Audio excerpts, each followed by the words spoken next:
2022-এ TET উত্তীর্ণরা এভাবেই দ্রুত নিয়োগের দাবিতে পথে, কবে মিলবে চাকরি? এই প্রশ্ন তুলে 2022-এর টেট উত্তীর্ণরা সল্টলেকে প্রতীকী বেকার মেলা ও চপ ভেজে প্রতিবাদ জানালেন।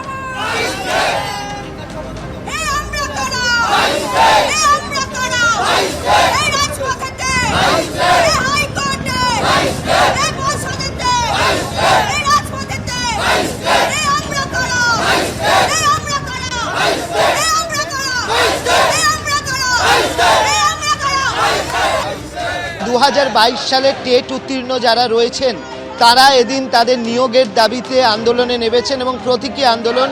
আমি ক্যামেরাম্যান অভিজিৎ দাসকে দেখাতে বলবো, দেখো এখানে তারা আলাদাভাবে চপ ভাজার একটা জায়গা তৈরি করেছেন। তারা এটা একটা প্রতীকী বেকার মেলা তারা করছেন, বিভিন্ন স্টল তারা এখানে দিয়েছেন, তারা চপ ভাজছেন। বস্তুত তাদের দাবিটা হচ্ছে যে তাদের নিয়োগ সংক্রান্ত দাবি। তারা 2022-এ টেট উত্তীর্ণ হয়েছেন এবং তারা আদালতেও গিয়েছিলেন। যেহেতু এখন পরীক্ষা চলছে, তো মাধ্যমিক পরীক্ষা চলছে, তাই মাইক ব্যবহার বা কোনো কর্মসূচিতে বাধা নিষেধ আছে, সেই কারণে মাইক ব্যবহার না করে তারা আদালতের অনুমতি পেয়েছেন এই ইন্দিরা ভবনের সামনে তাদের কর্মসূচি পালন করার।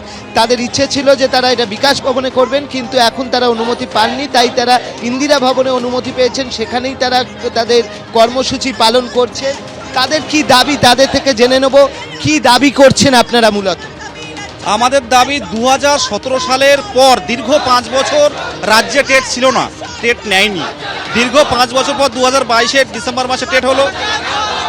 রেজাল্ট পাবলিশ করে দাবি জানানো হয়েছিল বছরে 2বার নিয়োগ, কোনো টেট পাস বসে থাকবে না। কিন্তু অলরেডি আমরা টেট কোয়ালিফাই করে 2 বছর পার করে ফেলেছি। ইন্টারভিউ হয়নি। হ্যাঁ, মুখ্যমন্ত্রীর কাছে আমাদের কাতর আবেদন যে ইন্টারভিউটুকু দিন, নতুন প্রাথমিক শিক্ষক নিয়োগের ইন্টারভিউটুকু দিন। আপনারা বেকার মেলা কেন করছেন? আজ আমাদের 7 বছর হয়ে গেছে টেট হয়েছে, আজকে আমরা রাস্তায় বসে আছি।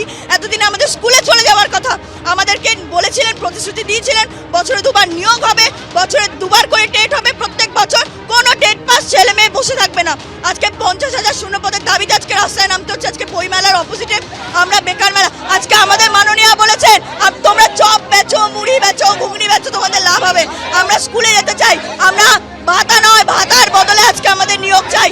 আমাদের এখানে নিয়োগের দরকার, আমাদের দরকার এই নিয়োগ। আমরা যাবো স্কুলে, আমরা এই বেকার মেলা করে মাননীয়কে বুঝিয়ে দেবো আমাদের স্কুলে যাওয়া দরকার।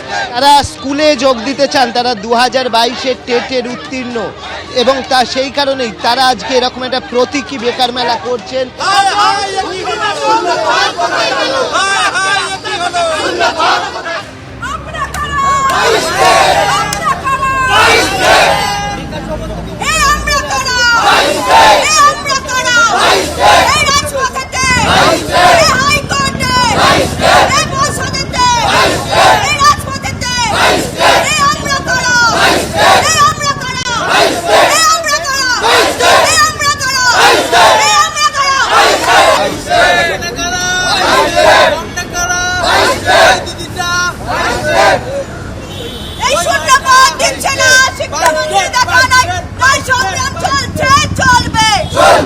চলবে।